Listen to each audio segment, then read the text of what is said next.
शिव मंदिर में रुका हूँ मैं। रुका तो नहीं हूँ लेकिन भोजन के लिए रुका था। भोजन बहुत लाजवाब, आवाज़ गूंज रही है। नर्मदेश्वर शिवलिंग, नंदी महाराज विराजमान, राम जी का दरबार है। नर्मदे हर, नर्मदे हर, नर्मदे हर। दोस्तों, दिन के 1 बज रहे हैं और अभी हम कटार गांव से भोजन प्रसादी दोपहर की पाकर अभी आगे निकल गए हैं। मैया की कृपा है। देखिए, परिक्रमावासी को कभी कुछ कमी होने नहीं देती। भोजन में बहुत कुछ पदार्थ थे, जलेबी, पूरी, सब्जी और पापड़ वगैरह थे और खीर भी थी। तो देखिए नर्मदा की कैसी कृपा है, अपने बेटे को कभी भूखा नहीं मरने देती। ना भूखा मरेगी, खाना भी तो ऐसा खिलाएगी कि आम आदमी तो मुश्किल से ही खा पाता है ऐसा। तो परिक्रमा में आने के बाद में राजा की ज़िंदगी है वो तो है, लेकिन साधना भी उतनी ही कड़ी है। ये मत सोच के आइए कि साधना नहीं होगी। साधना कड़ी करनी ही पड़ेगी, होगी कैसे नहीं, करनी ही पड़ेगी और करवा ही लेगी मैया। अभी जहाँ नहीं मिलेगा वहाँ परीक्षा होती है, बहुत बड़ी परीक्षा लेती है मैया भी। परीक्षा लेने से नहीं चुकेगी मैया। और परीक्षा में पास होना कि नहीं होना वो आपके ऊपर डिपेंड है।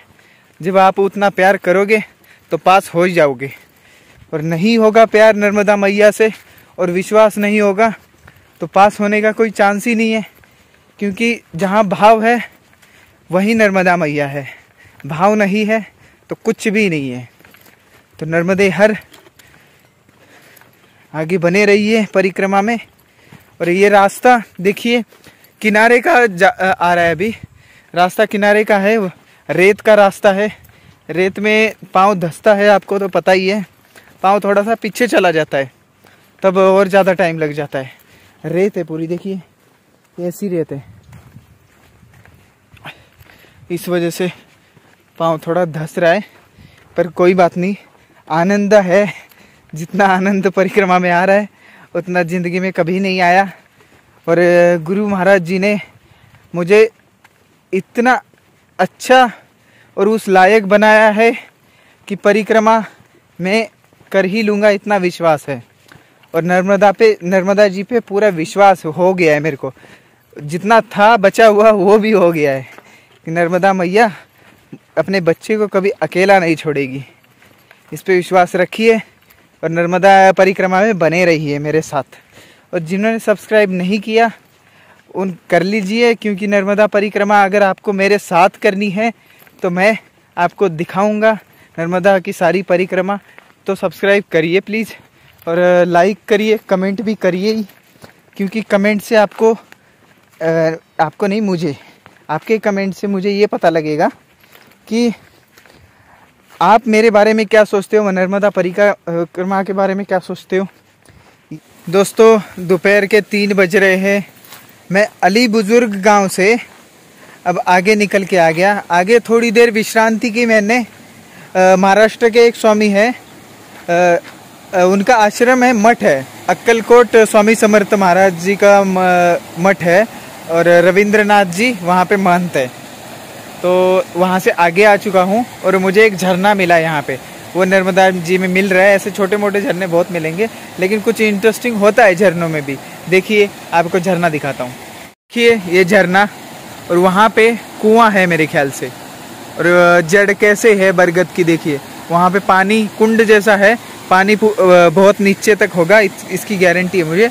और यहाँ पे पानी जमा हुआ है। यहाँ से जाते जाते फिर अभी हम ये क्रॉस कर रहे हैं। वैसे तो अभी यहाँ से देखिए पानी साफ है बिल्कुल, और यहाँ से नर्मदा जी को झरना मिल जाएगा।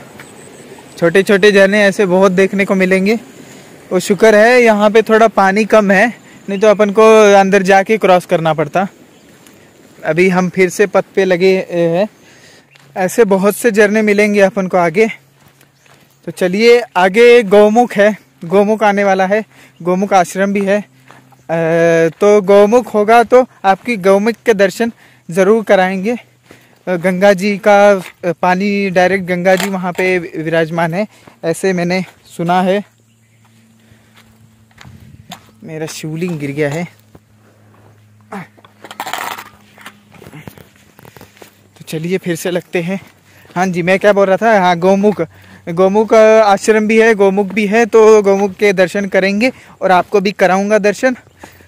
और क्या बोलते हैं, यहाँ के लोगों को ना एक चीज़ और, यहाँ के लोगों को आप प्लीज़ ये मत पूछिएगा कि कितने किलोमीटर दूर है आगे का गांव या आगे का आश्रम, आप ये पूछिए कितना टाइम लगेगा उसमें, क्योंकि थोड़ा कम नॉलेज है गांव वालों को किलोमीटर के बारे में, इस वजह से टाइम पूछिए तो बेस्ट रहेगा सबसे।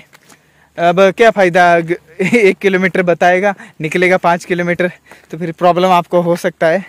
और उसी अंदाज से वैसे मैप होता है, उसमें सब पता लगता है, लेकिन मैप का छोटे छोटे रास्ते नहीं होते, सिर्फ किनारा होता है डायरेक्ट, लेकिन किनारों में भी बहुत छोटे छोटे रास्ते होते हैं।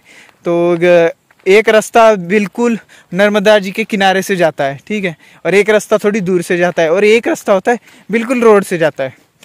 तो मैं नर्मदा जी के किनारे का अगर रास्ता बंद नहीं है तो जाता हूँ, क्योंकि आगे बाकी रास्ते बंद हो जाते हैं, बहुत कम रास्ते ऐसे हैं जो खुले रहते हैं। तो आप दूसरा रास्ता, कच्चा रास्ता चुन सकते हो, वो किनारे दर्शन होंगे पक्का नर्मदा जी के।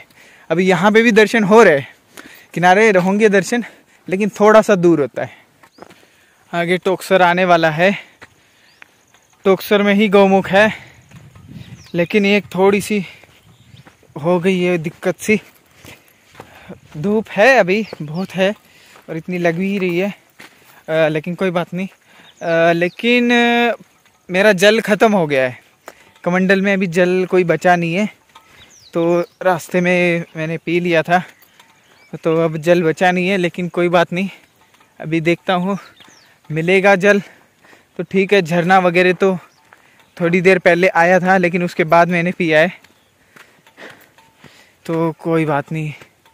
झरने का लेकिन थोड़ा सा जल गंदा था, और वो झरना गांव से आता है, इस वजह से मैंने जल लिया नहीं वो। अभी यहाँ पे एक कुटी सी दिख रही है, वहाँ पे है, देखिए पीछे दिख रहा है, तो यहाँ पे मैं जाता हूँ और जल मांगता हूँ। जल तो मना कोई नहीं करता, और नर्मदा मैया साथ है हमारे, नर्मदे हर, गौमुख में मिलते हैं अब। धन्यवाद नर्मदे हर। तो हम टोकसर पहुँच गए, गौमुख घाट, देखिए पीछे दिख रहा होगा, गौतम ऋषि की तपस्थली है ये गौमुख घाट।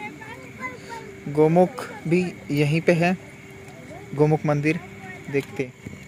ये जो सामने दिख रहा है गौतमेश्वर महादेव, जो गौतम ऋषि ने अपने हाथों से स्थापित किया था, यहाँ पे उनकी तपस्थली है। यहाँ पे भी एक शिवलिंग है, देखिए यहाँ से इस पत्थर तक सीढ़ियाँ बनाई गई है अभी, और इस बीचों बीच नर्मदा जी के एक शिवलिंग स्थापित किया गया है। और ये नज़ारा देखिए, अमावस्या स्नान करने के लिए बहुत श्रद्धालु आए हुए आज। माता जी का भव्य पात्र देखिए, उस साइड का किनारा भी दिख रहा है हमको, सुंदर सा शिवलिंग।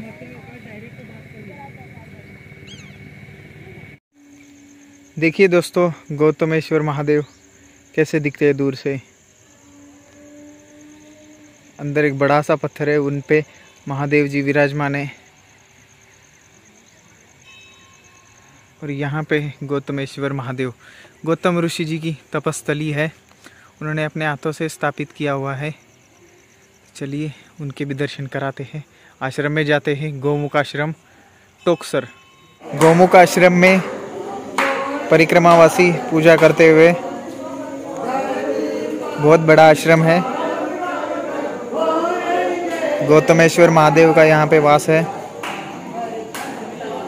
ये है गौतमेश्वर आश्रम, गौमुख जिसको बोलते हैं, गौमुख आश्रम।